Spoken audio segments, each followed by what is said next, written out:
Module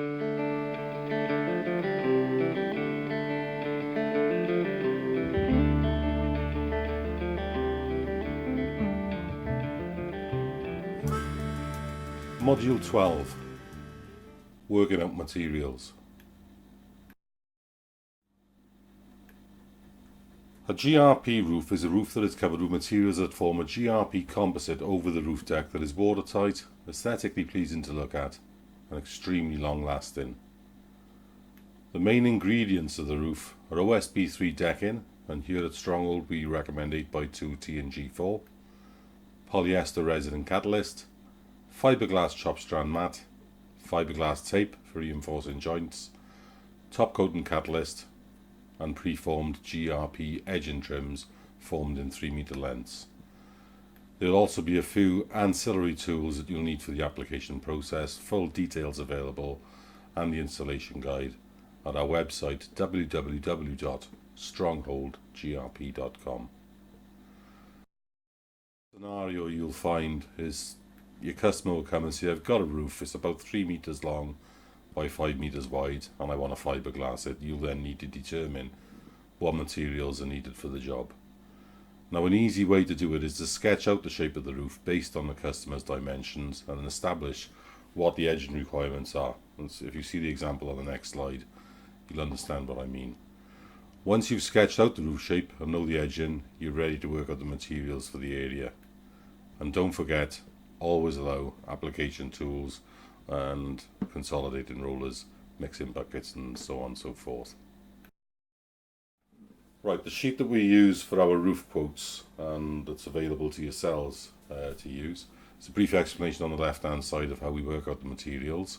I'll go into that a little bit more detail as we're filling out the form. Starting from the top, we know our edging from talking about customers, 3.5. The total area would be 15, add your 10% wastage on to allow for overlaps, and that gives us a total area of 16.5. So that's the area you want to be quoting materials for. So talking to your customer, establish what the shape of the roof is and sketch out your roof shape. Try and keep it as simple as possible. 4 sides you'll find are the majority of the roofs you'll have to quote for anyway.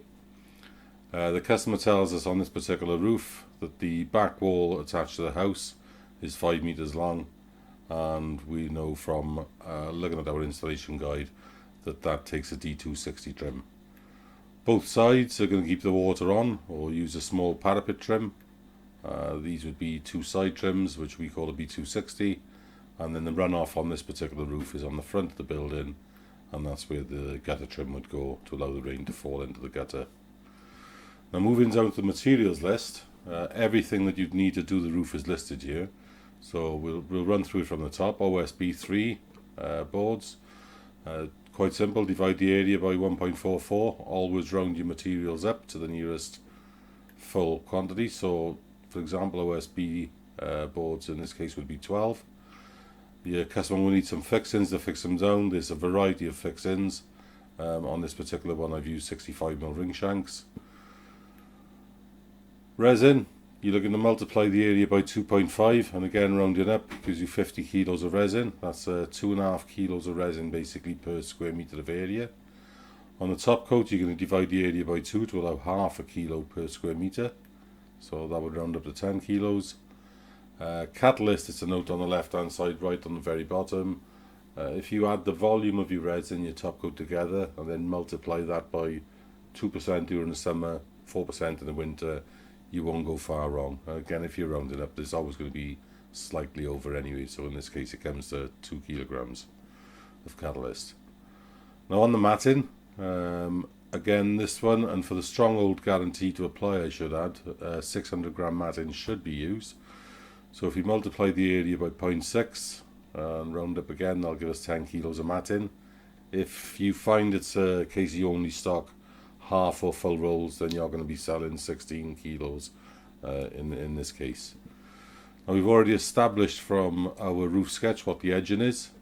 It's going to be 2 A trims, 2 B trims and 2 D trims. No corners on this particular one. Every roof will use either a 3/4 or 2x1 batten, so if you stock it you should also be quoting for it. In this case, there's 16 meters of batten to batten out the edges. The Sudaflex is a polyurethane mastic used for bonding the trims. One tube should be plenty for 6 trims. Around about half a kilo of clout nails, again for the fixing the trims to the decking. A few mixing buckets, a few application rollers, various sizes to allow for edging detail. One as a minimum paddle roller, very important that every job a paddle roller is used to take the air bubbles out of the laminate. Some acetone for keeping your tools clean. Box of gloves. Some hand cleaner, which is ideally suited to getting resin and top coats off your hands. And a few small paint brushes, again for edging detail and so on. A couple of poles, and that should pretty much be everything your customer would need to complete a fiberglass roof of those dimensions and of that size. A good practice is to round up materials, never round down. It's always better to have too much material on the roof than too little. And if an anti-slip surface is required on the finished roof, also include slate granules. And as a general rule of thumb, a 1 kilogram bag will cover approximately 10 square meters. So just a couple of points to recap. Number 1, establish the edging requirements and work out the area from the roof dimensions, e.g. width times length. Always allow an extra 10% for materials, so allow and take in for overlaps. To work out the OSB3, simply divide area by 1.44. Remember that's an 8x2 board. To work out your matting, multiply the area by the grade of mat, so that would be 0.45 for a 450 gram or 0.6 for a 600 gram. This will give you the weight of the mat required for the roof.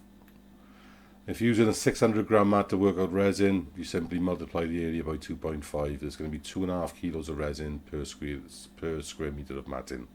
And again, if using 450 gram, just multiply the area by 2 for the same reason. For top coat, simply divide the area by 2.